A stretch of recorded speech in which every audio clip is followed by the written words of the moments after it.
रोज रोज नहीं एवी झंझट। अमिता बेन, तुम्हारा डस्टबिन मेरे घर के सामने है। अमिता बेन, तुम्हारा कारपेंटर आके पूरा कचरा करके जाता है। अरे सोसाइटी में रहना है तो थोड़ा तो एडजस्टमेंट करना ही पड़ेगा ना। अरे संभाल के अमिता बेन। ये पानी कहाँ से आ गया? है अब पानी लाल केम छे? अरे नल खुला रह गया होगा। अरे पर पानी लाल कैसे है? इस वक्त घर में कौन होता है? उनकी बेटी या काम वाली बाई रहती है ना। बेल बजाइए जरा। खोलिए, दरवाजा खोलिए। मुझे लगता है कुछ ना कुछ गड़बड़ जरूर है। एक्स्ट्रा चाबी है ना किसी के पास? हाँ है ना मिसेस शर्मा के पास। मिसेस शर्मा, हुआ? ये देखिए देखिए ना। आपके पास एक्स्ट्रा चाबी है ना? हाँ। प्लीज लाइए ना जरा। और शरद जी को और जानवी जी को कॉल किया? आ रहे वो ना? आ रहे। प्लीज खोलिए। ओह गॉड। ये जानवी जी आ गई। आगे। अरे शरद जी भी आ गए। हाँ वो भी आ गई।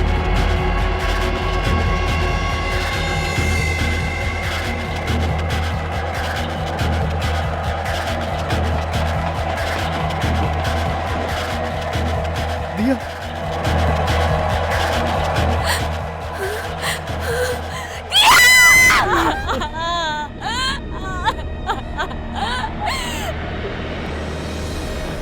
शहरी जीवन अपने साथ लाता है कई चुनौतियां, कई संघर्ष, और लोग इसी संघर्ष के बीच किसी तरह अपने और अपने परिवार के लिए खुशी और मुस्कुराहट के दो पल ढूंढ लेते हैं। जानवी और शरद कुमार भी इन्हीं अनगिनत लोगों में से थे।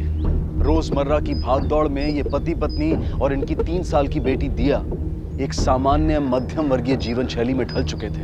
लेकिन एक वाकये ने इनके परिवार और जिंदगी दोनों को तहस नहस कर दिया। यह हादसा भयानक था, लेकिन उससे भी ज्यादा खौफनाक था वो हिंसात्मक और रक्तमय तरीका जिसके द्वारा इस हादसे को अंजाम दिया गया था। इस दिल दहला देने वाले मंजर ने सारे मोहल्ले को झकझोर कर रख दिया। लेकिन क्या कारण था इस भयानक मौत के पीछे? आखिर 3 साल की दिया वॉशिंग मशीन के अंदर पहुंची कैसे? पुलिस इन्हीं सवालों के जवाब ढूंढ रही थी।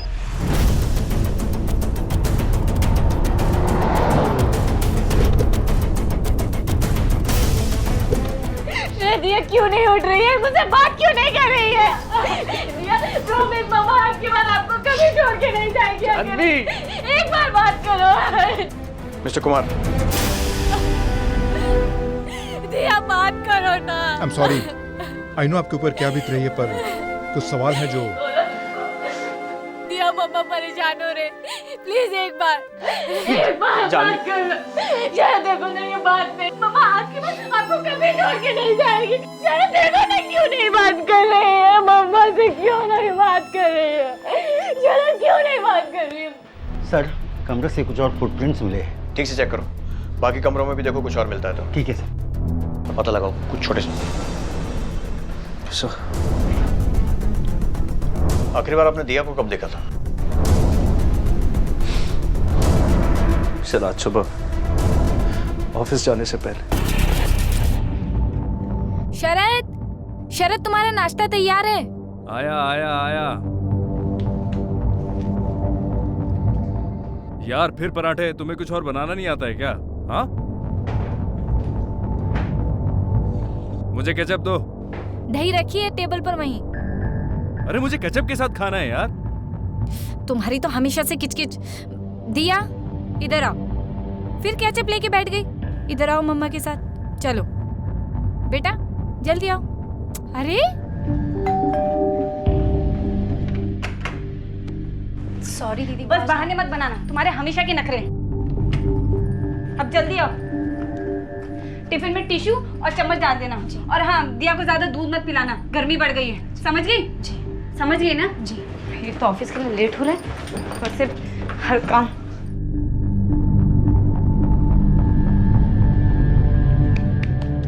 जानवी, मेरा हो गया, चलना है साथ में? अरे हूँ क्या यार, वी गेटिंग लेट, जल्दी तैयार हो। आ रही हूँ भाई। ओके बाबा, पापा अब शाम को मिलेंगे। ओके चलो टिफिन दो। चलो बाय। उसका ध्यान रखना पिंकी।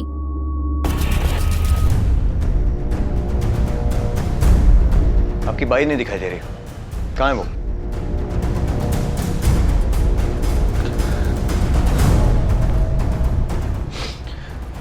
पता नहीं सर, हमने भी उसे नहीं देखा है। देखिए मिस्टर कुमार, दिया के साथ जो हुआ वो एक्सीडेंट तो बिल्कुल नहीं था। आपकी किसी से कोई दुश्मनी या किसी पर शक? शरद भाई साहब, ये देखिए देखिए जानवी ने क्या किया। जानवी, पकड़िए इसको टाइट। शिंदे, डॉक्टर को बुला। सर आप लोग बाहर चलिए प्लीज। नहीं, मुझे नहीं जीना शरद, छोड़ दो मुझे। जानवी,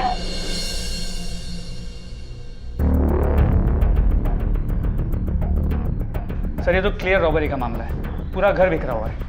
और काम वाली बाई गायब है। इतना सब हो गया लेकिन वो कहीं भी आसपास दिखाई नहीं दी, जबकि बिल्डिंग वालों के हिसाब से इस टाइम पे वो घर में ही रहती है। सर एक तो ये हो सकता है कि वो ये सब देख के घबरा के भाग गई हो, या तो फिर इसका पूरे चक्कर में कुछ ना कुछ लेना देना है। तो एक बात तो श्योर, 100% इसके पास हमारे कई सवालों के जवाब होंगे। शिंदे एक काम करो, सबसे पहले इस काम वाली बाई पिंकी को ट्रेस करो और उसके बाद ये पता लगाओ कि घर में ज़बरदस्ती घुसने के कोई निशान है या नहीं। पहले इस चोरी के एंगल को इन्वेस्टिगेट करते हैं। खबरियों से पता करो कोई लोकल चोर है क्या जिसका वायलेंट बैकग्राउंड है। हो सकता है चोरी के दौरान कोई गड़बड़ हुई हो और बौखलाहट में चोर ने बच्ची को बेरहमी से मार दिया। सर बिल्कुल, मुझे तो लगता है ये रॉबरी का ही केस है। देखिए, ऐसे माहौल में हमें सिक्योरिटी तो टाइट करनी ही होगी। इसके लिए चाहे एक गार्ड का खर्चा और हो जाए। आप लोगों की क्या राय है? नहीं, ठीक है, सही बात है साहब। वो उस वक्त टॉयलेट गया था, मैं शायद तभी गया था। कोई सोसाइटी में आता है और इतना बड़ा क्राइम करके चला जाता है और तुम उतना वक्त टॉयलेट में होते हो, सोते हो क्या टॉयलेट में? सॉरी साहब, शायद ध्यान नहीं दिया होगा मैंने। उनके घर की जो नौकरानी है पिंकी, जानते हो ना उसे? उस दिन क्राइम के बाद कभी दिखाई दी तुम्हें? नहीं। जानते नहीं हो या दिखाई नहीं दी? मतलब पता नहीं साहब।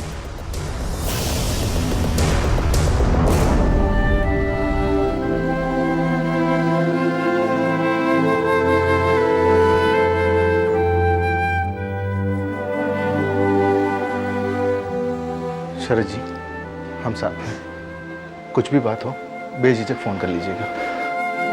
Thank you. Mister Sharad Kumar, sir कुछ पता चला? देखिए फिलहाल तो ये मामला चोरी का लग रहा है, लेकिन उसे कंफर्म करने के लिए भी हमें आपकी मदद की जरूरत है। आपने चेक किया घर में कि कुछ सामान गायब है क्या? कीमती चीजें, कैश, ज्वेलरी वगैरह? अभी तक नहीं सर। देखिए, जब तक ये पता नहीं लगेगा तब तक हम चोरी की इन्वेस्टिगेशन भी शुरू नहीं कर सकते। आपके घर में किसी भी तरह की फोर्स एंट्री का कोई निशान नहीं मिला है। इसका मतलब ये है कि या तो चोर के पास चाबी थी या फिर किसी अंदर वाले ने ही उसे आने दिया। हमें आपकी सर्वेंट पिंकी पर शक है, लेकिन वो गायब है और सोसाइटी में जो उसका एड्रेस है वो टेम्परेरी था। तो आपके पास उसका कोई एड्रेस या कुछ कॉन्टैक्ट वगैरह है? No sir. याद कीजिए, शायद बातों बातों में उसने कुछ अपने गाँव का नाम या कोई भी बात बताई हो।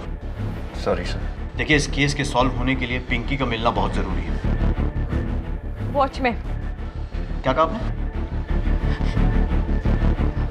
वॉचमैन से पूछिए, वो जरूर जानता होगा। उसका और पिंकी का चक्कर चल रहा था। मैं तो खुद पिंकी को यहाँ से काम से निकालने वाली थी। चिपके रहते थे दोनों के दोनों सोसाइटी के किसी कोने में। उस दिन भी वही कर रहे होंगे। वहाँ मेरी बच्ची आगे।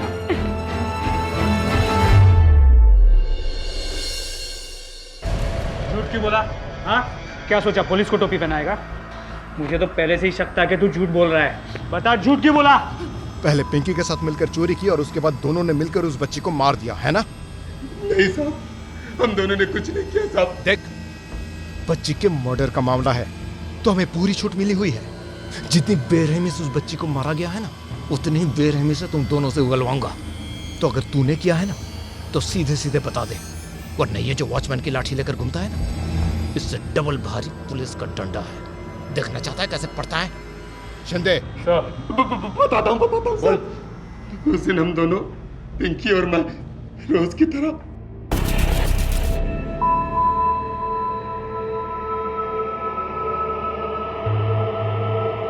तेरे सेठ के घर पे मिलते हैं ना एक दिन। क्यों?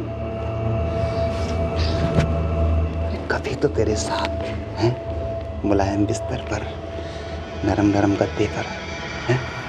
अरे इधर कोई देख लेगा ना तो डर लगता है क्या? अरे पकड़े जाने का डर हो तो और मजा आता है। करने की तनख्वाह मिलती है तुझे? हाँ? तेरी लापरवाही की वजह से उस बच्ची की जान गई। शर्म आती है तुझे? एड्रेस दे पिंकी का। सच में साहब, हम दोनों को कुछ नहीं पता। एड्रेस दे वरना एक और चार्ज लगाऊंगा गुनाहगार को बचाने का, और फिर सजा डबल।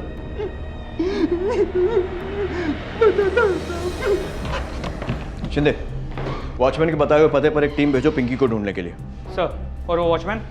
फिलहाल के लिए छोड़ दो, लेकिन नजर रखना, अगर झूठ बोल रहा है तो कोई ना कोई गलती जरूर करेगा। अच्छा, खबरियों से आसपास के चोरों के बारे में कोई खबर मिली? सर, हम कोशिश कर रहे हैं। एक बार मिस्टर एंड मिसेस शर्मा के घर से क्या चोरी हुआ है वो पता चले तो हम उस सामान को डायरेक्टली ट्रैक कर सकते हैं। डोंट वेट, इस घटना ने एरिया को हिला दिया। इससे पहले कि लोगों में डर और बढ़े, हमें इन्वेस्टिगेशन तेज करनी पड़ेगी, कातिल को ढूंढना पड़ेगा। इन्फॉर्मेशन आएगी और आती रहेगी, लेकिन इन्वेस्टिगेशन उसी स्पीड से चलना चाहिए। Is that clear? Sir, police का मानना था कि इस वारदात के पीछे का मूल कारण चोरी ही था, और इसी संदेह पर आधारित जांच उन्हें पिंकी के गांव ले गई, जहां आखिर पिंकी उनके सामने आई और उसे तुरंत पूछताछ के लिए मुंबई लाया गया। मेरा यकीन कीजिए साहब, देवा शपथ साहब, मैंने कुछ नहीं किया। मैं तो दिया बेबी को बहुत प्यार करती थी, बस रोज आधे घंटे के लिए विनय को मिलने जाती थी। उस दिन भी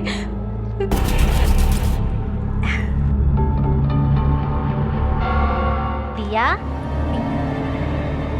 और फिर मैं नीचे गई। इसके पहले भी मैं कई बार गई थी साहब। टीवी लगा दो तो बस शांत होके टीवी देखती थी साहब। तो फिर जब तुम वापस आई तो क्या देखा तुमने? मैं वापस ऊपर गई नहीं साहब। उस दिन विनय के साथ बहुत लेट हो गया था। जब मैं ऊपर जाने के लिए भागी तो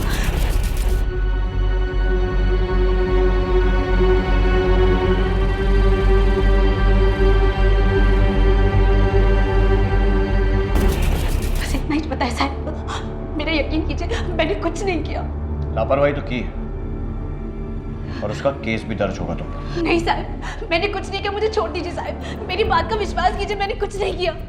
सर, शिंदे, सवाल ये उठता है कि उस घर का दरवाजा खोला किसने? क्योंकि वो बच्ची तो अपने आप अंदर से दरवाजा खोल नहीं सकती। इसका मतलब जो भी घर के अंदर घुसा, शायद उसके पास चाबी थी। और फिर वो बेडरूम में मिले पैरों के निशान, वो किसके? खबरियों से कोई इन्फॉर्मेशन? सर, खबरियों से जो भी नाम मिले हैं हमने उन्हें राउंड अप कर लिया है। एक काम करो, एक एक करके उन सबको इंटरोगेट करो, और बेडरूम में मिले पैरों के निशान उनके फुटप्रिंट से मैच करो। सर,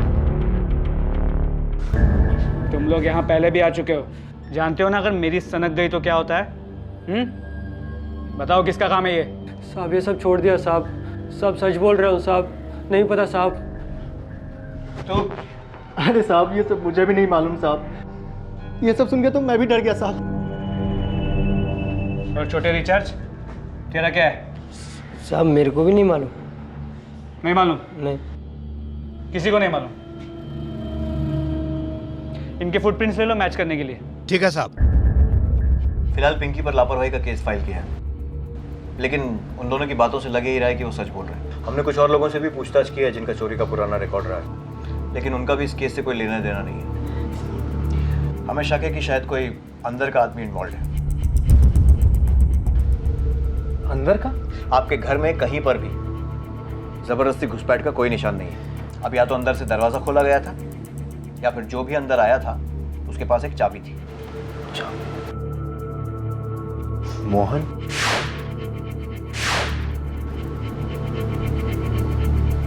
मेरा मतलब सर, मिस्टर मोहन शर्मा हमारे सोसाइटी के सेक्रेटरी हैं। एक एक्स्ट्रा चाबी हमने उनको दी हुई है।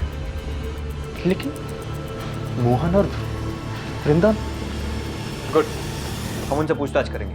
अब पुलिस के पास कातिल तक पहुंचने का एकमात्र सबूत रह गया था कदमों के वो निशान जो बेडरूम में पाए गए थे। देरी थी तो बस उनके किसी से मेल खाने की। नहीं सर, ये गलत है सर। ये सर गलत है सर, इट्स अनफेयर। आपको हम क्या खूनी और क्रिमिनल्स लगते हैं? मोहन जी, जरा शांति से। वी आर रिस्पेक्टेड पीपल, और सोसाइटी में कोई क्रिमिनल्स नहीं रहते हैं यहाँ पे। हमने कब कहा कि आपके सोसाइटी में क्रिमिनल्स रहते हैं? तो सर, ये आप क्या बात कर रहे हैं फुटप्रिंट्स लेने की? वो एक हैरेसमेंट ही तो है। और अगर उस बच्ची की जगह आपका बच्चा होता तो, या फिर आपके, या मैडम आपके, तभी आपको ये इन्वेस्टिगेशन हैरेसमेंट ही लगता। ये इन्वेस्टिगेशन सिर्फ दिया के कातिल को ढूंढने के लिए नहीं हो रहा है, बल्कि इसलिए भी हो रहा है कि आगे आपकी फैमिली के साथ ऐसा भयानक हादसा ना हो। आपका काम है अपने परिवार की सुरक्षा करना, और हमारा आपकी सिक्योरिटी देखना। तो आप अपना काम कीजिए, और हमें अपना करने दीजिए। लेकिन सर प्लीज, हम आप लोगों से रिक्वेस्ट करते हैं, दिया के साथ जिसने भी ये किया उसे पकड़वाने में हमारी मदद कीजिए। हाथ जोड़ते हैं, हमारी मदद कीजिए दिया के कातिलों को पकड़वाने में। हमें कुछ फुटप्रिंट मिले हैं और फिंगरप्रिंट किसी के समझ में नहीं आ रहे हैं, इसीलिए फुटप्रिंट ले रहे हैं। इंस्पेक्टर साहब, आप मुझसे शुरू कीजिए।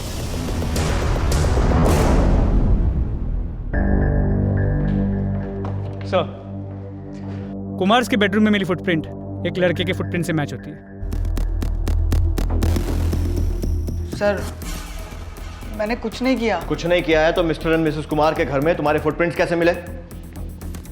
सर, वो मैं हमेशा जाता हूँ, जब पिंकी बीने से मिलने नीचे जाती थी तब। क्यों जाते थे? वो छोटी मोटी चीज़ें लेने। सर, वैसे भी वो पिंकी तो गायब हो जाती थी, तभी मैं ही दिया पर नज़र रखता था। सर, इतनी छोटी थी वो, कुछ भी हो सकता था। नजर रखते थे तो फिर मारा क्यों उस बच्ची को? सर, मैंने नहीं मारा। लेकिन तुम उस वक्त वहां पर थे, मतलब तुमने देखा तो होगा कि किसने मारा। सर, ना ही मैंने उसे मारा और ना ही मैंने कुछ देखा, मुझे कुछ नहीं पता।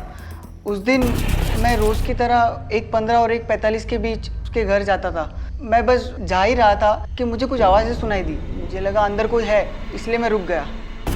लेकिन मैंने अपने फ्रेंड्स को प्रॉमिस किया था कि मैं उन्हें ट्रीट दूंगा, इसलिए मैंने दोबारा कोशिश की।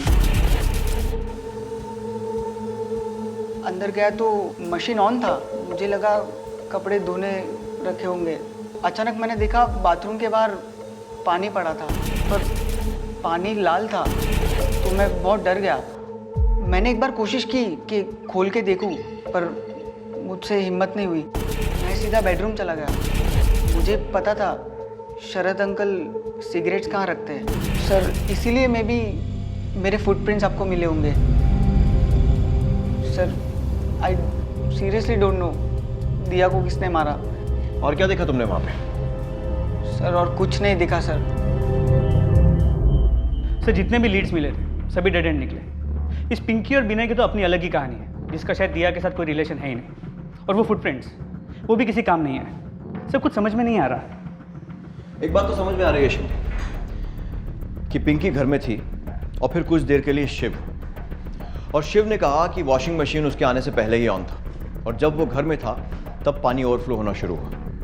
इसका मतलब कातिल दिया को पहले ही मार चुका था और शिव के आने के पहले ही भाग चुका था। अब अगर कोई चोरी करने के मोटिव से आया होता तो कत्ल करने में अपना टाइम क्यों वेस्ट करता, और फिर कुछ लेकर भी नहीं गया, क्योंकि घर से कुछ भी गायब नहीं है। इसका मतलब ये है कि ये चोरी का केस तो नहीं है। जो भी वहां आया था वो दिया को मारने के लिए आया था। मोटिव कुछ और है शिंदे। एक काम करो, पता लगाओ मिस्टर कुमार की किसी से दुश्मनी थी क्या, कोई प्रॉपर्टी का केस, रिश्तेदारों के बैकग्राउंड भी चेक करो। बिना किसी ठोस वजह के इतनी छोटी सी बच्ची को कोई इतनी बेरहमी से क्यों मारेगा? सर, मैंने आपको पहले ही बताया, हमारी किसी के साथ दुश्मनी नहीं है। और रही बात जानवी की, इसकी किसी के साथ दुश्मनी हो ये पॉसिबल ही नहीं है। सर, हमने कभी किसी का कुछ नहीं बिगाड़ा, हमारे साथ ही क्यों? मोहन और वृंदा के पास आना जाना था उनका। अरे जो अपना खुद का रिश्ता नहीं निभा सकते वो दूसरे से रिश्ता क्या जोड़ेंगे? अपना रिश्ता निभा नहीं सकते मतलब? कहना क्या चाहती हैं? वो शरद भाई साहब और जानवी में सर वो हमेशा झगड़ते थे। आज ये अनबन, कल कुछ और। जानवी जी, आई एम सॉरी, मैं जानता हूँ इस वक्त आप पर क्या बीत रही होगी, लेकिन हमें कुछ इन्फॉर्मेशन मिली है और कुछ सवाल हैं जो पूछना ज़रूरी है। कोई बात नहीं सर, आपको जो पूछना है आप पूछ सकते हैं। मैं तो सिर्फ दिया के हथियारों को पकड़वाना चाहती हूँ। देखिए, हमने आपकी सोसाइटी में पूछताछ की है और आपके सभी पड़ोसियों का कहना है कि अक्सर झगड़े होते थे, काफ़ी तनाव भी था। सर, झगड़े किस घर में नहीं होते, लेकिन हर घर में होने वाले झगड़ों के चर्चे पूरे सोसाइटी में नहीं होते। पर आपके झगड़ों के बारे में तो पूरा मोहल्ला बातें करता है। सर, ये एक प्राइवेट मैटर है। प्राइवेट था, अब इन्वेस्टिगेशन चल रही है। अब कोई प्राइवेट मैटर नहीं है, सच बताइए।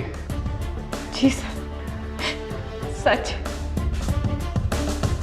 शरद को मेरी हर बात से चिढ़ होती थी। उसने कभी मेरी कदर की ही नहीं। कुछ भी बुरा होता था, कुछ भी गलत, उसने हमेशा मुझे ही दोष दिया है। इसलिए हमारे झगड़े होते हैं। उस दिन दिया तो आज से एक दिन पे। हाँ, तुम बेकार हो, बेकार, यूजलेस। अरे ये बार बार टाइम का रोना रोना बंद करो ना। हर एक के पास दिन में 24 घंटे ही होते हैं। मान लो प्रॉब्लम तुम में है, तुमसे मैनेज नहीं हो सकता। अरे लुक अराउंड यार, सोसाइटी में देखो, औरतें जॉब भी करती हैं और एक नहीं दो दो बच्चे बड़े करती हैं, फिर भी अपने पति के पास उनके लिए टाइम होता है। तुम ऐसा क्यों नहीं कर सकती? कोशिश कर रही हूँ ना शरद। एक तरफ ऑफिस है, दूसरी तरफ दिया। कहाँ से निकालूं टाइम हमारे लिए? तो क्यों पैदा किया था बच्चा? तुम ही ज्यादा चाहो था ना बच्चा पैदा करने का। पता नहीं सरों से क्या हो जाता था। हर छोटी बात पर झगड़ा, हर छोटी बात पर बहस, जैसे गुस्से में पागल हो गई हो। और इसी गुस्से की वजह से हमारे रोज झगड़े हुआ करते थे। ना तो मैं अच्छी बीवी बन पाई और ना अच्छी माँ बन पाई। मैं तो किसी लायक ही नहीं। बात का पतंगर मत बनाओ जानवी। मैंने ऐसा कुछ भी नहीं कहा है। ये सब तुम्हारे दिमाग का वहम है और कुछ नहीं। मुझे कोई वहम नहीं है। इतनी पागल लगती हो ना तो छोड़ दो मुझे, चले जाओ। और हाँ, अपनी बेटी को भी लेके जाना।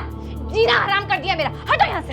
सर, दिया मेरा सब कुछ थी और इसी बात से शरद को चिढ़ होती थी। चिढ़ता था उससे, हमेशा कोसता रहता था उसे। पता नहीं सर, इतना गुस्सा उसमें कहाँ से आता था, जैसे सर पर खून सवार हो गया। फिर वही चिल्लाना, गालियाँ, धमकी देना।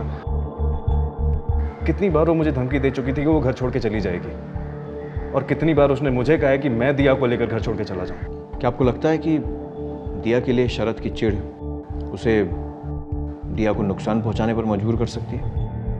नहीं नहीं सर, मैं ऐसा सोच भी नहीं सकती। पता नहीं वो गुस्से में कुछ और ही बन जाती है। उसका खुद पर बिल्कुल कंट्रोल नहीं रहता है, जैसे दिमागी तौर से बीमार लोग होते हैं ना, एकदम वैसे। और उस गुस्से में वो कुछ भी कर सकती थी। साहब, आपको सर ने बुलाया है। अब यही रुकिए, मैं भी आता हूँ। शिंदे, जानवी के हिसाब से शरद को बच्चों से चिढ़ थी और इसी फ्रस्ट्रेशन के कारण वो हर बात पे झगड़ा किया करता था। लेकिन शरद का कहना तो ठीक इससे उल्टा है। उसके मुताबिक जानवी को अपने गुस्से पे कंट्रोल नहीं था और इसलिए झगड़े होते थे। इसका मतलब दोनों में से कोई एक तो झूठ बोल रहा है। लेकिन समझ में ये नहीं आ रहा कि कौन सच कह रहा है और कौन झूठ। एक काम करो, शरद से पूछो कि वो मर्डर वाला दिन कहाँ था। मैं जानवी से पूछताछ करता हूँ। सर, कहाँ थी मतलब? ऑफिस में होंगी, और कहाँ?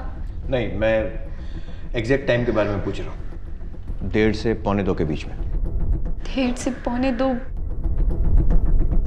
सर, लंच टाइम होता है। शायद मैं अपने कोलिग्स के साथ लंच करने पेंट्री गई होंगी। मुझे कुछ ठीक से याद नहीं है सर। उस दिन जो कुछ हुआ सब धुंधला सा है। मुझे कुछ भी याद नहीं है सर। मैं मीटिंग में था सर। अपने ऑफिस में? जी, अपने ऑफिस में। सर, इस शरद का बर्ताव मुझे कुछ अजीब लग रहा है। जानवी भी बहुत घुमा फिरा के बातें कर रही है। एक काम करो, दोनों के बयानों की जांच करो, उनके कॉल रिकॉर्ड्स मंगवाओ और उनके ऑफिस के सीसीटीवी फुटेज भी। पता करो कौन सच बोल रहा है और कौन झूठ। सर, देखिए, आप ठीक से याद कीजिए। You can take your time. नहीं सर, ज़्यादातर शरद और मैं साथ में रहते हैं और उस दिन भी वो मेरे साथ में ही था। सारा सीसीटीवी फुटेज 11 बजे से लेकर 3 बजे तक का, इमीडिएट। जानवी, वो तो ऑफिस में थी। शी वाज एट ऑफिस ना। हमने तो उसको लंच के लिए भी बुलाया पर वो आई नहीं। शायद उसकी तबीयत खराब थी सर। ये कितने बजे की बात थी? 1 के आसपास की। सर, ये कॉल रिकॉर्ड्स और सीसीटीवी फुटेज।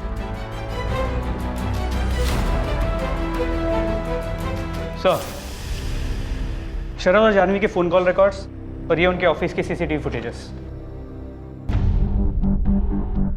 क्या लगता है? मेरा शक तो अब भी शरद पे है। क्यों? सर, हमने शरद के ऑफिस के कलीग अमर से पूछताछ की थी। उसने कहा था कि वारदात के वक्त शरद उसके साथ है। फिर हमने शरद के फ़ोन रिकॉर्ड्स को चेक किया तो पता चला इंट्रोगेशन से 1 दिन पहले उसने अमर से बातचीत की थी। तो हमने अमर से फिर से सख्ती से पूछताछ की। सॉरी सर, मेरा कोई गलत इरादा नहीं था। वो शरद ने मुझे झूठ बोलने के लिए कहा था। सर अगर वो बेगुनाह होता तो झूठ बोलने के लिए क्यों कहता? शिंदे, शरद का ऑफिस उसके घर से काफ़ी दूर है, लेकिन वो कुछ घंटों के लिए गायब था, राइट? राइट, और वो ऑफिस वापस आया ही नहीं। इसका मतलब उसके पास इतना टाइम था कि वो अपने ऑफिस से घर पहुंचकर काम करे और वापस निकल ले, जबकि जानवी का ऑफिस उसके घर से सिर्फ 8-10 मिनट की दूरी पर है। और उसके कलीग जो लंच पर गए थे, उन्होंने भी उसे आखिरी बार ऑफिस में ही देखा था। एक काम करो, जानवी का ऑफिस का CCTV फुटेज लगाओ।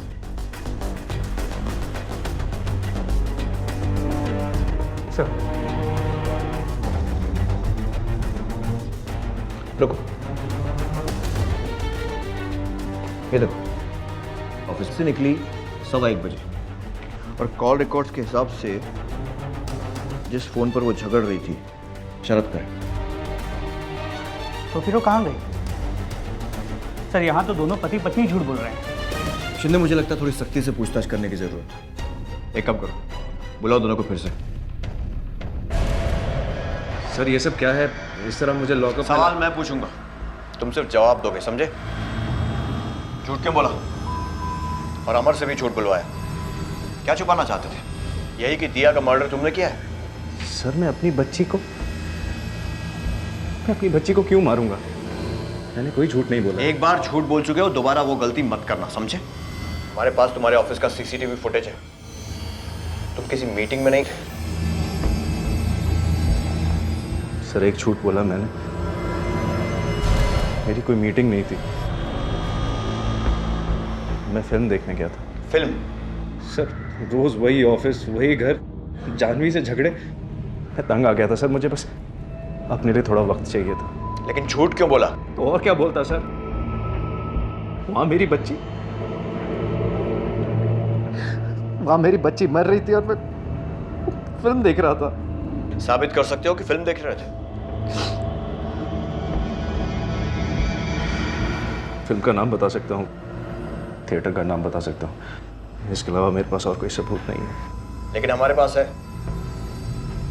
तुम्हारे फोन कॉल रिकॉर्ड्स और जानवी के ऑफिस का CCTV फुटेज। 1:10 पर जानवी ने तुम्हें कॉल किया था। क्या बात हुई थी दोनों की? सर जानवी फिर से टेंशन ले रही थी।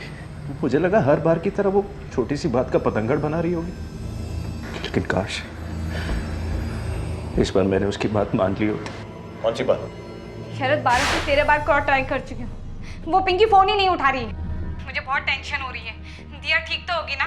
अरे वो निकम्मी पता नहीं वॉचमैन के साथ फिर से। प्लीज तुम घर जाके चेक कर सकते हो? अरे यार मैं बिजी हूँ और तुम्हें टेंशन हो रही है ना इतनी, तो तुम जाके देखो। शरद मैं नहीं जा सकती, अभी क्लाइंट मीटिंग है मेरी। Client meeting? और मैं यहाँ पे मक्खियां मार रहा हूँ क्या बैठ के? एक बात समझ लो, मेरा काम तुम्हारे काम से ज्यादा इंपॉर्टेंट है। क्लाइंट मीटिंग और टेंशन तुम्हें हो रही है ना? देन प्लीज गो, मुझे तंग मत करो। हेलो शरद, मेरा घर से वक्त पर ऑफिस पहुंचना इम्पॉसिबल था सर। मुझे क्लाइंट मीटिंग की तैयारी भी करनी थी और शरद समझने के लिए तैयार ही नहीं था, इसीलिए मुझे उस पर गुस्सा आ रहा था। लेकिन अब लगता है कि मुझे घर चले जाना चाहिए था, जो मेरी बेटी आज मेरे साथ होती। लेकिन तुम कहीं तो गई थी। हमारे पास तुम्हारे ऑफिस का CCTV फुटेज है। कहाँ गई थी? सर मेरे कलीग्स लंच करने पेंट्री गए थे। उन्होंने मुझे भी बुलाया था, लेकिन मैंने मना कर दी। मैं थोड़ा वक्त अकेले बिताना चाहती थी। ऊपर से मुझे शरद में गुस्सा आ रहा था। मैं थोड़ी देर के लिए नीचे पार्क में बैठने चली गई और फिर जल्दी वापस ऑफिस में भी आ गई थी।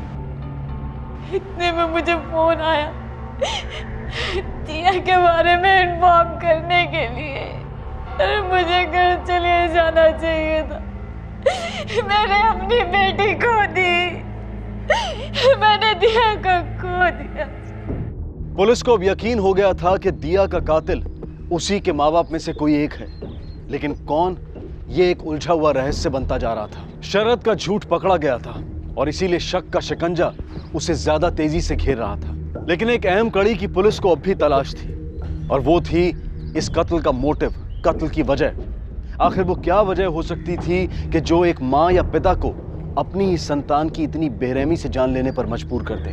बदकिस्मती से हम एक ऐसे युग में जी रहे हैं जहां संगीन से संगीन अपराध आम बन चुका है और गहरे से गहरा रिश्ता खोखला। सर हर एंगल की जांच कर ली लेकिन कहीं कुछ नहीं मिला। दोनों में से किसी की भी शादी के बाहर कोई अवैध संबंध नहीं है, ना ही किसी के सर पे कोई लोन। सर दोनों के बैंक स्टेटमेंट, ऐसी कोई वजह नहीं है कि इन दोनों में से किसी ने भी इतना संगीन कदम उठाना चाहिए। दोनों के बैकग्राउंड बिल्कुल क्लियर है। शायद हम दाग देख नहीं पा रहे हैं शिंदे। फोन कॉल रिकॉर्ड्स दिखाओ। CCTV footage. सर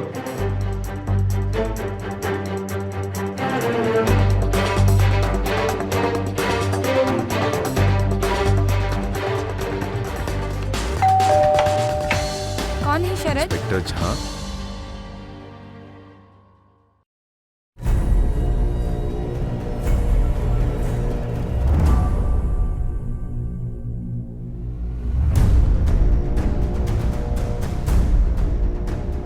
लेकर चलो। सर मैंने क्या किया? सर मुझे क्यों? क्योंकि अब तक हम गलत डायरेक्शन में देख रहे थे। दिया की मौत से पहले के तुम्हारे फोन कॉल रिकॉर्ड्स, लेकिन उसके खून के बाद वाले फोन कॉल रिकॉर्ड चेक करने पर साफ पता चलता है कि जब दिया का खून हुआ था उस समय तुम इसी एरिया में थी। तुम्हारे पड़ोसियों के वो सारे मिस्ड कॉल जो तुमने अपने फोन पर रिसीव किए थे वो इसी एरिया में ट्रेस किए गए हैं, जिनका तुमने अपने ऑफिस वापस जाकर रिप्लाई किया था। और इसीलिए तुम्हारा ऑफिस अपने घर के ज्यादा पास होने के बावजूद तुम और शरद एक ही टाइम पर घर पहुंचे थे। सर ये क्या बकवास? बकवास नहीं है। हमने तुम्हारे ऑफिस का सीसीटीवी फुटेज चेक किया है और हमने उस पल को गौर से देखा है जब तुम्हारे फोन पर तुम्हारे पड़ोसियों का फोन आया था। वो पल जब तुम्हें तुम्हारी बेटी की मौत की खबर मिली थी। इतनी बुरी, दिल दहला देने वाली खबर सुनने के बाद भी तुम्हारे चेहरे पर कोई सदमा नहीं था, कोई पैनिक नहीं था। जितनी बौखलाहट अभी है ना तुम्हारे चेहरे पर, उसकी 10% बौखलाहट की झलक भी उस पल, उस समय तुम्हारे चेहरे पर नजर नहीं आई। क्यों? क्योंकि इसे मालूम था कि दिया के साथ क्या हुआ है। शरद, तुम फंस चुकी हो जान। तुम्हारे खिलाफ सबूत जुटाने में हमें जरा भी टाइम नहीं लगेगा। मालूम है क्यों? क्योंकि तुम्हारे ऑफिस से घर का रास्ता सड़क और दुकानों पर लगे सीसीटीवी कैमरा से भरा हुआ है, जिन्होंने तुम्हें खून से पहले ऑफिस से घर और उसके खून के बाद घर से वापस ऑफिस जाते हुए रिकॉर्ड किया है। और तुम्हारी जान पहचान वालों में से कोई ना कोई तो होगा जिसने तुम्हें उस सड़क पर या बिल्डिंग में देखा होगा। अब चॉइस तुम्हारी है, या तो शराफत से यहां मुंह खोल दो या फिर थाने में हम खुलवाएंगे 3rd डिग्री के बाद। तुम्हें ऐसा तो नहीं लग रहा है ना कि तुम औरत हो तो तुम्हारे साथ सख्ती नहीं की जाएगी? किसी गलत फहमी में मत रहना, क्योंकि तुमने एक बच्चे का खून किया है, अपने खुद के बच्चे का।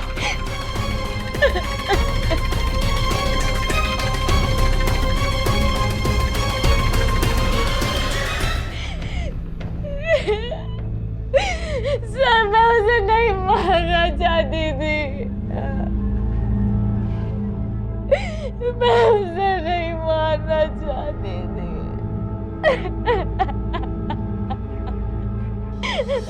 ये क्या किया जान? छोड़ो से, छोड़ो से, लेकर चलो।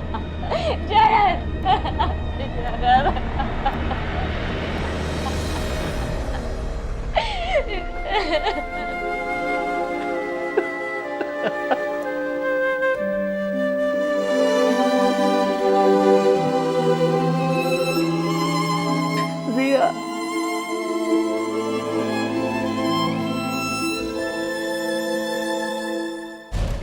मैंने मार दिया अपनी दिया को। मैंने अपने इन हाथों से अपनी दिया को मार दिया। थक गई थी मैं, कुछ समझ नहीं आ रहा था मुझे। ऑफिस का काम, घर, दिया, शरद, पागल हो गई थी मैं। नाकामयाब माँ, नाकामयाब बीवी, और शरद से तो कोई उम्मीद ही नहीं थी, ना किसी और से। कब मेरे हाथों से सब कुछ निकल गया, सब बिगड़ गया, मुझे कुछ समझ में नहीं आया। अरे मैं बोल रहा हूँ ना यार। अरे नहीं, दिक्कत किस बात की होगी? और तेरी भाभी को क्यों दिक्कत होगी? तुझे मैं इनवाइट कर रहा हूँ ना, तू बस चुप करके आ जाना। Okay bye. जानवी, अमर का फोन आया था, वो आज शाम को ना डिनर पे आएगा, तो कुछ अच्छा सा बना लेना, कुछ चिकन विकन बना लेना, ठीक है? नहीं, आज कैंसिल कर दो। आई एम ऑलरेडी टायर्ड और ऑफिस का काम भी है तो हार्डली टाइम मिलेगा मुझे। तुम्हारी टाइम की रट फिर शुरू हो गई। बाकी सब चीजों के लिए टाइम है तुम्हारे पास, मैं कुछ कह दूं उसके लिए टाइम नहीं है। अरे यार सैटरडे संडे है, छुट्टी है, पूरा हफ्ता तुम्हारे पास 1 सेकंड टाइम नहीं होता है मेरे लिए। एटलीस्ट वीकेंड पे तो टाइम निकाला करो। छुट्टी तुम्हारे लिए होगी शरद, वीकेंड पे मेरा काम दुगना हो जाता है। घर का और ऑफिस का दोनों काम मुझे इसी टाइम पे निपटाना पड़ता है। समझ आई तुम्हें? हद है। वाह, घर का काम? अरे मुझे लगा हमारा घर का काम हमारी काम वाली बाई करती है। अगर उसका काम भी तुम करती हो तो उसे हम तनख्वाह क्यों देते हैं? निकाल देते हैं ना उसे। शरद प्लीज। अरे यू शट अप यार, बहाने मत बनाओ। तुमसे नहीं होता मैनेज तो एक्सेप्ट करो, मुझसे कुछ नहीं हो पाएगा। बस हो गया? अरे हाथ नहीं बढ़ा सकते हो, कम से कम प्रॉब्लम को समझा करो। Stop it. रोज की तरह एक नया ड्रामा शुरू मत करो, बात करने की तमीज नहीं है। चाइल्ड। और उस दिन मैंने शरद को कॉल भी किया था, अपने लिए नहीं दिया के लिए, लेकिन टेंशन उसे क्यों होगी? घर दिया सब मेरी तो जिम्मेदारी है ना, तो मुझे ही टेंशन होगी, उसे क्यों? और तो उसने मुझे ही डांट के फोन काट दिया। उसके बाद मैं ही उसका ध्यान रखने के लिए घर चली गई थी, लेकिन मैंने वहां कर अपनी बेटी को मार दिया।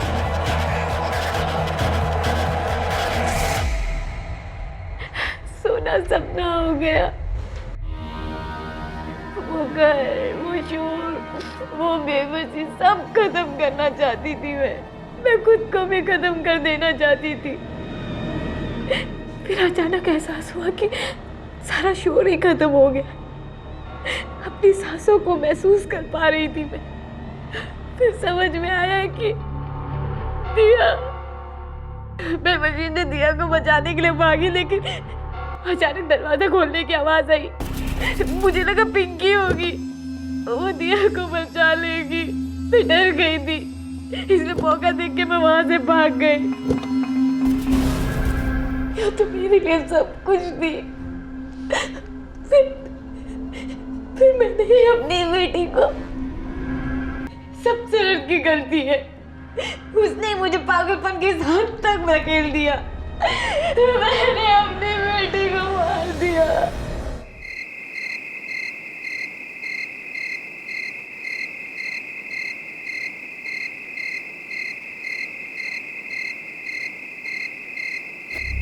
हरियाणा के मालवा गांव के पुलिस स्टेशन के सामने किसी की लाश फेंकी गई थी।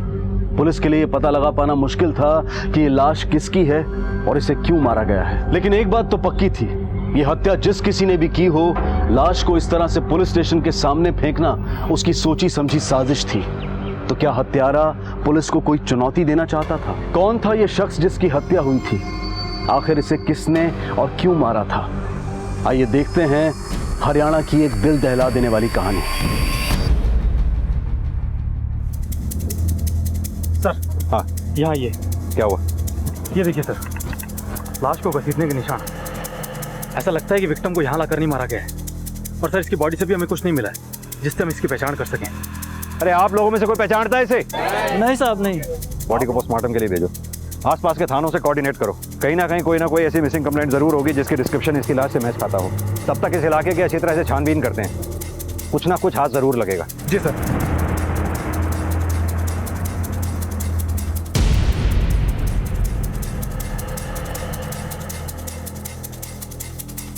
तुम सही कह रहे हो, इसे मारा कहीं और गया और लाकर पुलिस स्टेशन के सामने फेंक दिया गया।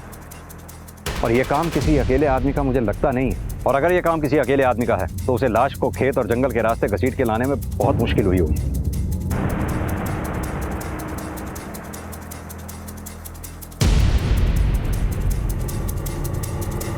सर, वहाँ पत्ते पे खून के निशान लगे। आप ये देखिए सर।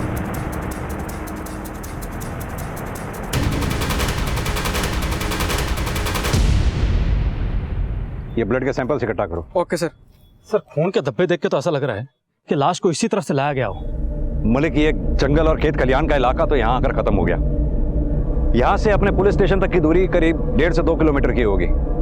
मान लो हत्यारा यहाँ से लाश को लेकर घुसा और पुलिस स्टेशन तक घसीट कर ले गया तो उसे खासी मेहनत करनी पड़ी होगी। लेकिन सर, लाश को 2 किलोमीटर तक घसीट के ले जाना, और वो भी ऐसी लाश जिसे ले जाने में तकलीफ हुई हो, कोई भी हत्यारा इतनी मेहनत क्यों करेगा? जो इंसान एक जिंदगी को खत्म कर सकता है वो 2 किलोमीटर तो क्या 5 किलोमीटर तक भी लाश को घसीट कर ले जा सकता है। सवाल वो नहीं है, सवाल ये है कि उसने लाश को पुलिस स्टेशन के सामने ले जाके क्यों फेंका? वो कहीं और भी तो ठिकाने लगा सकता था उसको। सर शायद ये त्यारा जानबूझकर ऐसा चाहता हो कि हम इस लाश तक जल्द से जल्द पहुंचे। तो तुम्हारे कहने का मतलब ये है कि लाश तक हम नहीं, लाश हम तक पहुंची है। ऐसी बेनाम लाश जिसके बारे में हम उतना ही जानते हैं जैसे कि एक कोरा कागज। इस लाश के बारे में पता करना इतना आसान नहीं होगा। आसपास के घरों और गांव में पता करो, शायद कोई घर ऐसा मिले जिसका इस लाश से कनेक्शन हो। और हाँ, इस लाश की फोटोग्राफ को हर इलाके में सर्कुलेट करा दो। हो सकता है कोई मिसिंग कंप्लेंट ऐसी मिले जिसका इस लाश से मैच हो। जी सर।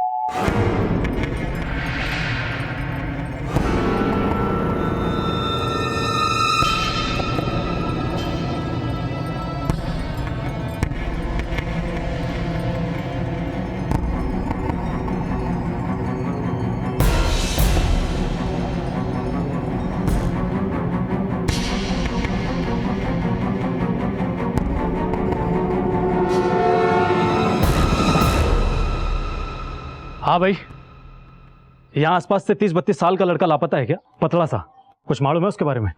क्या हुआ साहब, क्या बात हो गई? हमने पास ही के जंगल में लाश मिली उसकी। साहब मेरा भाई भी सुबह से ना दिखा है। कहाँ गया तुम्हारा भाई? कुछ बता के गया है? यहाँ वहाँ घूमे हैं साहब, दिमाग से थोड़ा कमजोर से, कभी इस गली में कभी उस गली में, न जाने कहाँ होगा साहब, किसी को ना मालूम। इस फोटो को पहचान सकते हैं आप?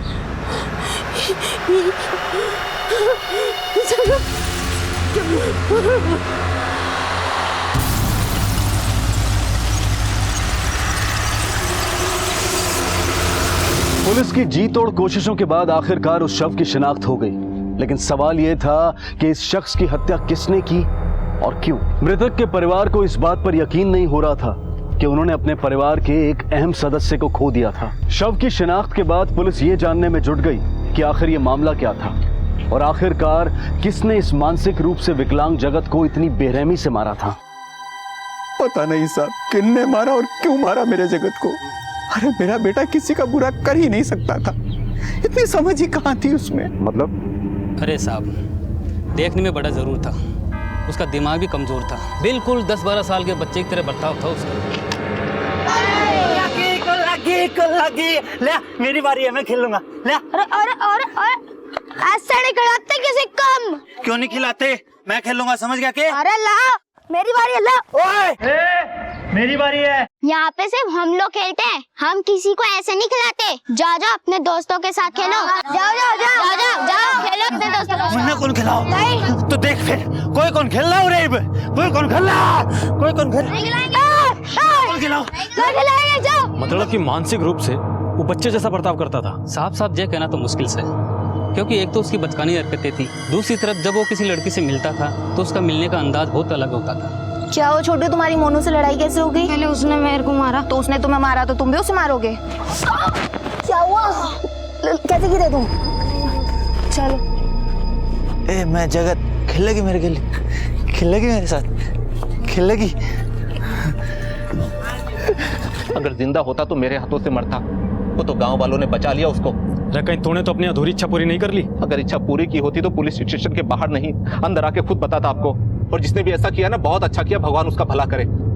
साले ने मेरी बहन के साथ छोड़ो, शादी में ना बचाओ,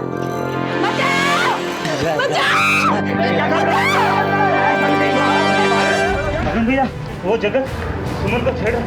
जगत, काजल, काजल, काजल, काजल, बहन को छेड़ता है। ये गांव बहुत छोटा सा है साहब, यहाँ छोटी छोटी सी बातों को लोग बढ़ा चढ़ाकर बताते हैं, और उस बात को तो लोगों ने ऐसा फैलाया कि आज तक किसी ने मेरी बहन के साथ शादी तक नहीं की। एकदम बावड़ा था, कुछ भी करे था, पता नहीं इसको पागलखाने में भर्ती क्यों ना किया उन लोगों ने। और कोई खास बात जो आपने नोटिस की हो? उसका भाई भरत डॉक्टर बन के आया था शहर से, और शहर से आने के बाद उसका ब्याह यहाँ हो गया। भरत के ब्याह के बाद जगत घर में रहने लग गया, और जब भी घर से निकलता तो लोगों से यही कहता फिरता कि उसका ब्याह किसी गुड़िया से हुआ। ऐसा क्यों कहा करता वो? पर कौन थी ये गुड़िया? पता नहीं साहब, अब पागल की बात पे कौन ध्यान देवे। और ये भरत की बीवी कहाँ है? वो तो बहुत पहले छोड़ के चली गई थी। एक बात तो साफ है, जगत की दिमागी हालत ठीक नहीं थी। जिसकी वजह से कोई भी उसका गलत इस्तेमाल कर सकता था। सर कहीं ऐसा तो नहीं कि जगत की इन्हीं हरकतों की वजह से किसी शख्स ने जगत को अपना निशाना बना लिया हो? उसकी कुछ हरकतें से तो लोग परेशान हो चुके थे सर, और कुछ बातें तो बड़ी अजीब सी है। ये जितने भी लोग खुलेआम ये कह रहे हैं कि वो जगत को मारना चाहते थे उसकी हरकतों की वजह से, मुझे नहीं लगता इनमें से किसी ने उसको मारा होगा। लेकिन सर अचानक यूँ भरत की शादी होने के बाद जगत का घर से कम निकलना भी किसी और ही इशारा करता है। मलिक, ये जगत के मौत की गुत्थी इतनी आसानी से सुलझने वाली नहीं है। जो पेड़ हम देख रहे हैं इसकी जड़ें बहुत दूर हैं, और जब तक इन जड़ों को हम खोद नहीं देंगे ना, हमारे हाथ कुछ लगने वाला नहीं है। सर ये यहीं पास ही में रहता है, इसे जगत के बारे में कुछ पता है? क्या पता है जगत के बारे में?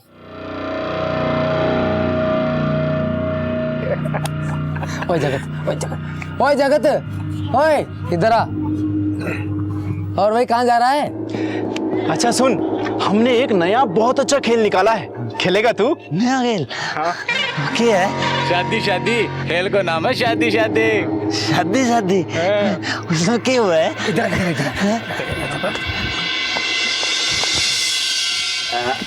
ये देख। मजा आ रहा है? मजा आ रहा है? हैं? तेरे को करना है ऐसे? हैं? वो देख, वो लड़की दिख रही है? यूँ समझ ले कि तू है इस वीडियो का हीरो और वहाँ लड़की है इसकी हीरोइन। अब तेने बस ये करना है जो तू यहाँ देख रहा है, तेने करना है ऐसा है? चल उठ उठ उठ उठ, चल चल चल, अरे चल मेरे मिट्टी के शेर, जल्दी जाओ, आज कस के जल्दी। यहाँ जा जा जा, घबराने की जरूरत नहीं है, तेरा भाई है इधर, चल जा जा जा जा। आज इस पागल की लगेगी छित्ती पर है।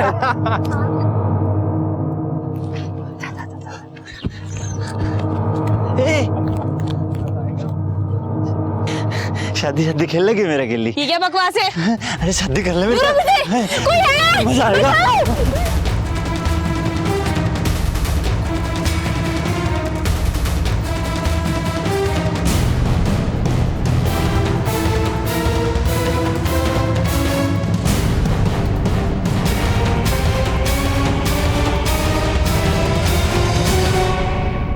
सर मैंने तीनों से अच्छे से पूछताछ की है, कोई कुछ भी बताने को तैयार नहीं। तीनों सिर्फ इतना कबूल कर रहे हैं कि वो जगत के साथ में रेड लाइट एरिया में जरूर जाया करते थे, लेकिन इनका कहना है कि जगत के साथ में जो भी मस्ती मजाक करते थे उससे किसी को नुकसान नहीं होता था। और कोई खास बात जो उन्होंने बताई हो? हाँ सर, इनका कहना है कि जब जगत का भाई भरत शहर से आया था और भरत की जब शादी हुई तब से जगत ने घर से निकलना कम कर दिया, और जगत ने इनको किसी गुड़िया के बारे में बताया था, लेकिन इनका कहना है कि उन्होंने आज तक उस घर में किसी गुड़िया को नहीं देखा। मालिक, इन तीनों को इतनी आसानी से हम छोड़ नहीं सकते हैं।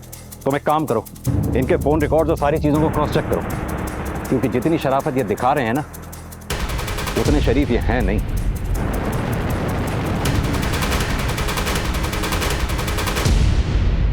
साहब, भरत जगत का छोटा भाई से अभी अभी शहर से डॉक्टरी करके आया से। जगत अगर किसी की बात सुनता था तो सिर्फ भरत की। भरत उसने मंदिर लेके जाता था, अच्छी अच्छी बातें बताता था। साहब, भरत की वजह से जगत को हम तीनों लड़कों से मिलने से रोक पाए थे। और गुड़िया, इसका तो नाम सुना ही होगा आपने, इसका क्या राज है? गुड़िया कुछ नहीं साहब, बस जगत के दिमाग का एक छलावा था। हाँ साहब, वो खुद ही औरतों के कपड़े पहन के अपनी ही बीवी की होने की नकल किया करता था, तो हमें लगा कि ऐसा करने से अगर वो शांत रहता है और दूसरों को नुकसान ना पहुंचाए तो ऐसा करने से हम उसे ना रोकते थे। लेकिन तुम तो अपनी बीवी को भी नहीं रोक पाए। उसे रोकना मुमकिन ना था साहब, उसे जगत से प्रॉब्लम थी, इसीलिए वो घर छोड़कर चली गई।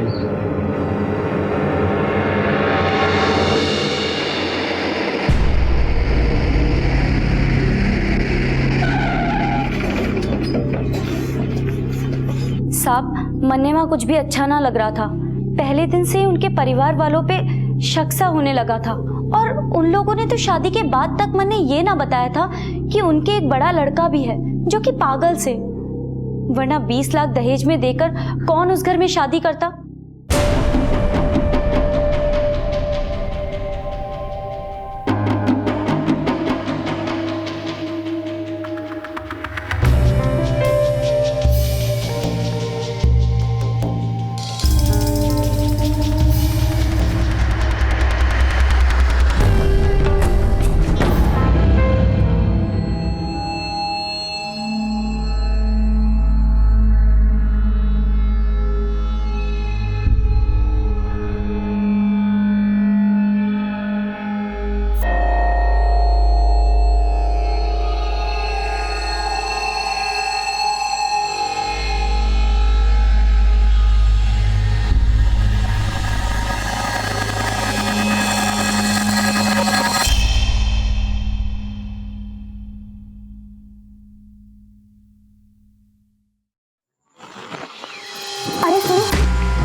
सुनो। क्या है? वो वहाँ खिड़की के पीछे कोई है। मैं देख कर आता हूँ।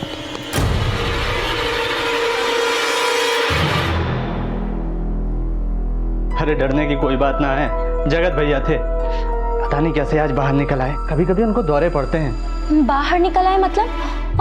और दौरे किस चीज के पड़ते हैं? चंदा, उनकी दिमागी हालत ठीक नहीं है। और ये क्या, आज के दिन ये सब तू सोच रही है? अरे आज तो हमारी सुहागरात है।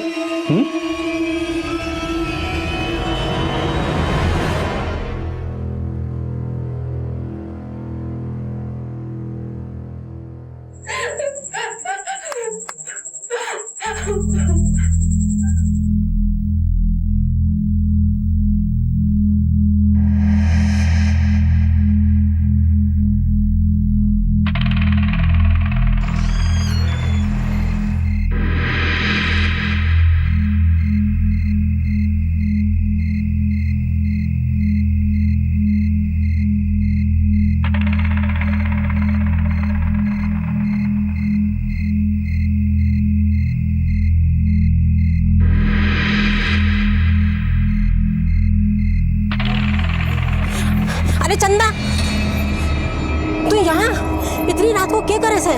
वो माँ, वो अंदर से आवाजें आ रही हैं। अरे तू परेशान ना हो, अंदर जगत भैया है, उनको ऐसे दौरे पड़ते हैं, मैंने बोला था ना। ना, अंदर से किसी औरत की चीखने की आवाजें आ रही थी। अरे चंदा, अंदर भैया ही है, अक्सर ऐसा होता है। तू नहीं है ना, इसलिए तुझे ऐसा लग रहा है। चल हाँ, कमरे में चलते हैं, चल। जा बेटा, तू सो जा, जा।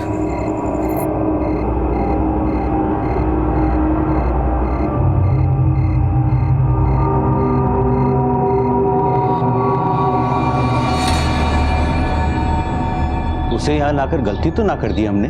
शादी के बाद भरत के साथ सीधे सरकारी क्वार्टर में भेज देना चाहिए था। ना, ऐसा करने से तो इसे और गांव वालों को अजीब लगता। एक हफ्ते की तो बात है, उसके बाद तो ये अपने हिसार वाले सरकारी क्वार्टर में चले जाएंगे। उस घर में कुछ तो ऐसा था जो कि ठीक ना था। बस उसी के बाद से मेरा शक और भी गहरा हो गया।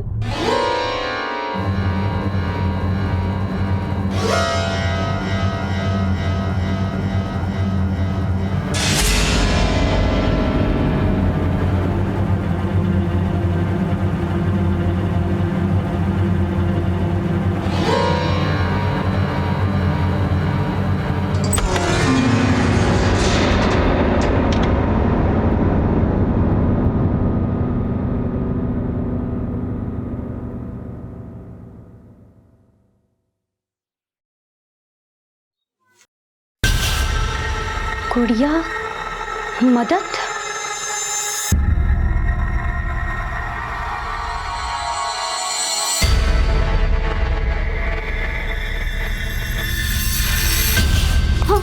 चंदा, तू क्या कर रही है यहाँ पे? वो वहाँ दीवार पर कुछ ना, इधर भाई रवे। तू आ मेरे साथ। तुझे कितनी बार समझा इधर भाई रवे से? हाँ चंदा, ये ठीक बोले से। चल तू भीतर जा, जा जा, जा।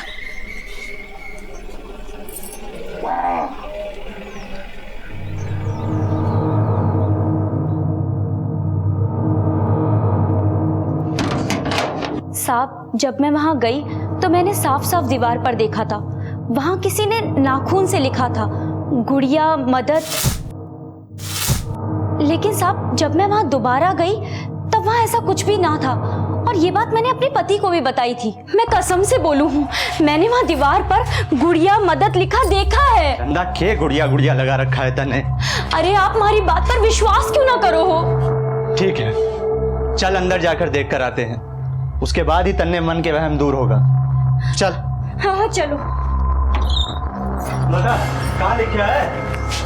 अरे यही तो था। यही पर अब कहाँ गया?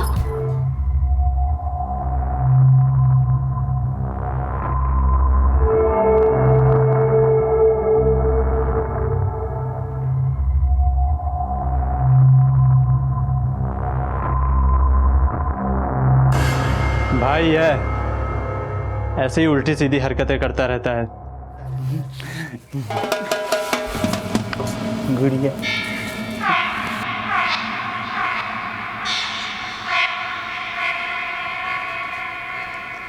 ये सब क्या हो रहा था मेरे कुछ समझ ना आ रहा था। मैंने जानने की कोशिश भी की पर कोई फायदा ना हुआ और फिर उसके बाद मैंने वो घर छोड़ दिया और यहाँ चली आई।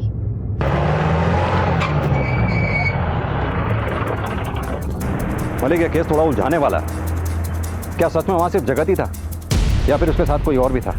और अगर कोई था तो वो कौन होगा?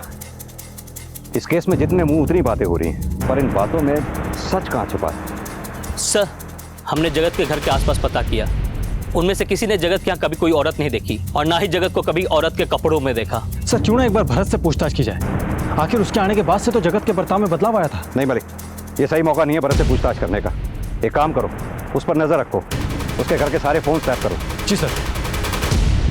जिस केस की शुरुआत एक अनआइडेंटिफाइड बॉडी से हुई थी, वो केस अब कई सवालों से घिर चुका था और उन सवालों में जो सबसे बड़ा सवाल था वो था एक नाम, गुड़िया। आखिर कौन थी ये गुड़िया और इसका क्या लेना देना था जगत के साथ? क्या ये वाकई में किसी का नाम था या फिर सिर्फ ये एक कल्पना थी? आखिर क्यों ये सारे सवाल इस बात की ओर इशारा कर रहे थे कि कहीं ना कहीं भरत की सब में हिस्सेदारी थी? लेकिन इन सारे सवालों की शुरुआत जिस सवाल से हुई थी उसका जवाब पुलिस को अब तक नहीं मिला था। आखिर किसने मारा था जगत को? सर, मैंने पता किया है, भरत पढ़ाई के दौरान हिसार के मेडिकल कॉलेज के हॉस्टल में नहीं बल्कि किराए के मकान में रहता था। क्या? हाँ सर।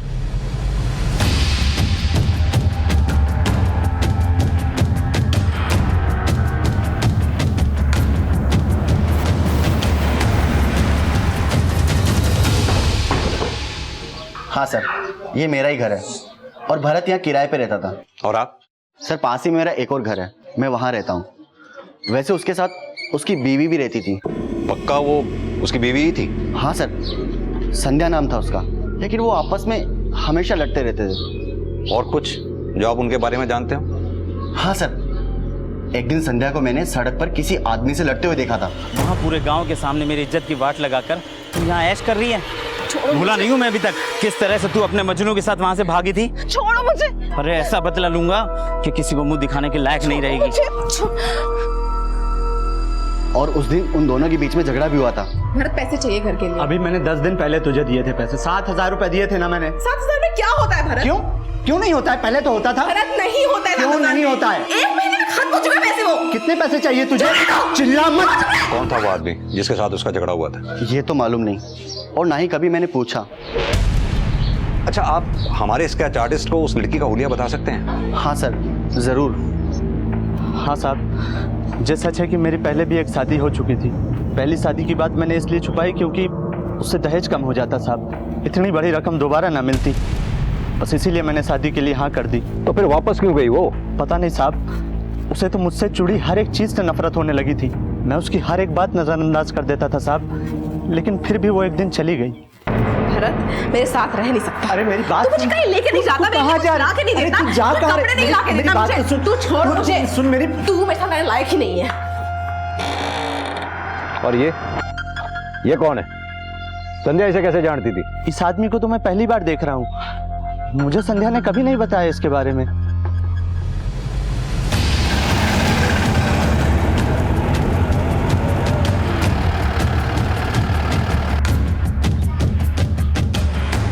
क्या बात से साहब? संध्या का घर यही है? जी नहीं, जिस संध्या की आप बात कर रहे हैं वो हमारे लिए कब की मर चुकी है। सरपंच के बेटे से शादी होने वाली थी साहब उसकी। अब तो ये कहते हुए भी शर्म आती है कि वो हमारी बेटी है। न जाने कब उसके दिमाग में गोबर भर गया साहब, उस भरत के साथ भाजगी, मुंह काला करा दिया उसने पूरे गांव के सामने मेरा। इसे पहचानते हैं आप? ये तो हरीश है साहब। इसकी फोटो लेके क्यों घूम रहे हैं आप? इससे ही तो संध्या की शादी होने वाली थी। छोरी तो संभालने न जाती तेरे से, मुंह उठा के रिश्ता लेकर चला आया। भाई शेखर, अब ये 3 लाख रुपए तो तने देने ही पड़ेंगे। 3 लाख? पर शादी तो हुई ना है। ये भी टेंट तंबू का खर्चा कौन देगा? तुम्हारी लड़की की गलती की सजा हम क्यों भुगते हैं? पैसे ना थे, मजबूर में जमीन बेचनी पड़ी। ना जाने कौन मनुष्य घड़ी में पैदा हुई थी। ना वो हमारी बहन है, ना इस घर की बेटी।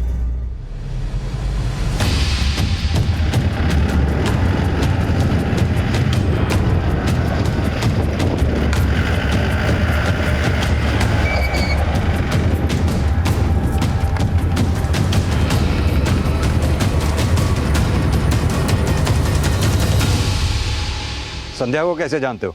बस एक बार मिला था उससे शहर में। तुम? हाँ मैं। वहां से मुंह काला करा करके यहाँ पर ऐश कर रही है। छोड़ो मुझे। बस आप गुस्से में 2-4 बात सुना और मन भर लिया। ये मनने के पता हो कहाँ होगी और किसके साथ होगी। मलिक, ये गुड़िया का क्या चक्कर है? कौन होगी ये गुड़िया?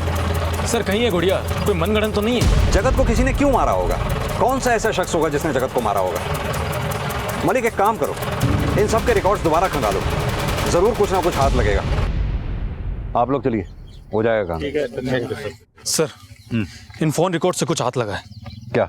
सर जिस रात जगत गायब हुआ था उस रात को भरत ने अपने फोन से एक लोकल नंबर पे फोन किया था। किसका नंबर है वो? सर वो नंबर बल्लू का है और ये बल्लू जगत के उन तीनों दोस्तों में से एक है।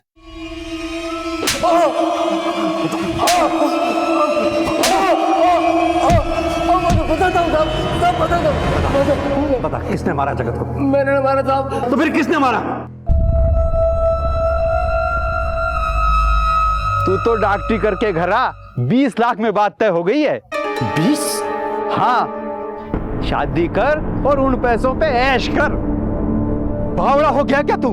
तूने 2 साल से शादी कर रखी और आज तक नहीं बताया। ये क्या करे? ये तो सोने के अंडे देने वाली मुर्गी है, किसी भी हालत में इसको छोड़ नहीं सके हैं। 20 लाख बार बार नहीं मिलेंगे।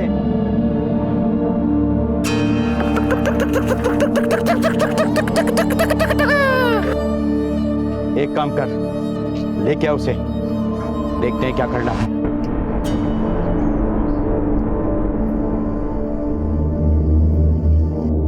भरत 2 साल हो लिए, ये अचानक मम्मी पापा से मिलाने ले जा रहा। सब ठीक है ना?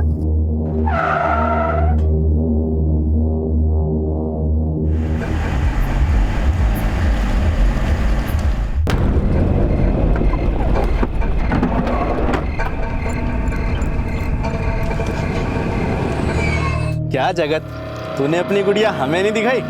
ओए, मैं कौन दूं? मेरी गुड़िया मेरी है वा।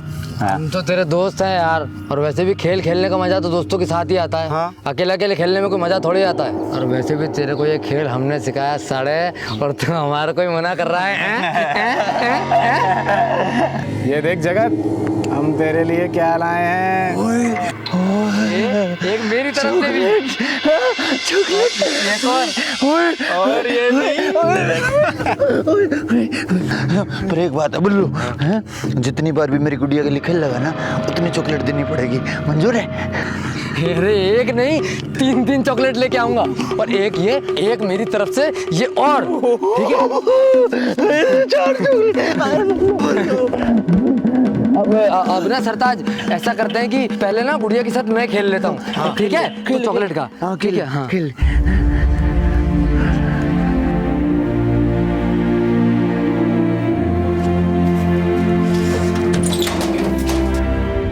बस सर, उसके बाद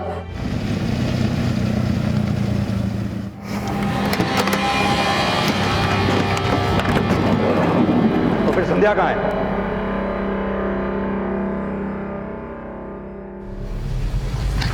क्या रे शेखर, संध्या कहाँ है? क्या मतलब? देख, ज्यादा चालाक बनने की कोशिश मत कर, हमें सब पता चल चुका है। देख, अभी भी सच सच बता दे, वरना तू हमारा स्टाइल जानता ही है। सर मैंने इस बारे में कुछ नहीं पता। ये ऐसे नहीं बताएगा। लेके चलो इसे। चल पकड़ो।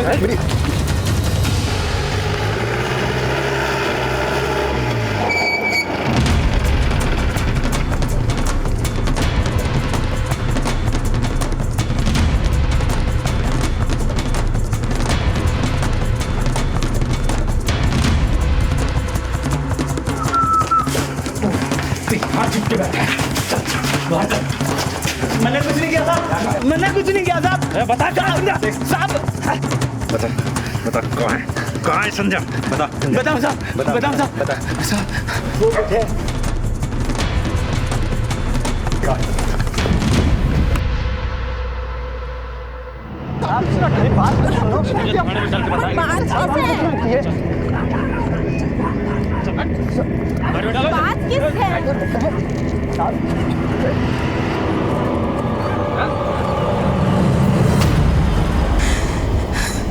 मैं तो अपना नाम तक भूल चुकी थी।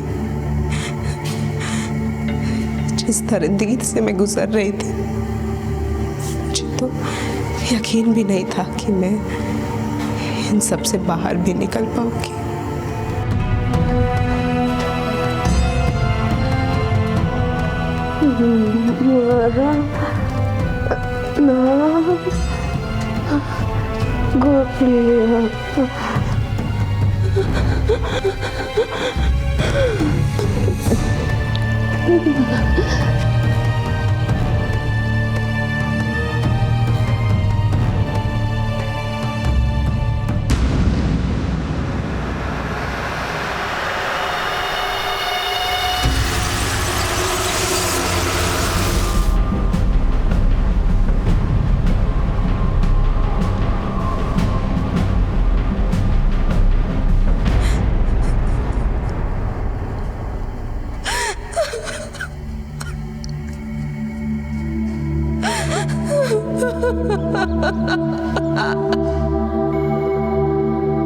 लालच किसी भी इंसान को अंधा बना देता है। ये हमें मानसिक रूप से अपंग बना देता है। इस केस में दहेज के लालच की वजह से संध्या के साथ जो कुछ भी हुआ वो इंसानियत पर प्रश्न चिन्ह खड़े करता है। क्या हम इतने गिर गए हैं कि चंद रुपयों की खातिर अपने जमीर और ईमान से मुंह फेर लें?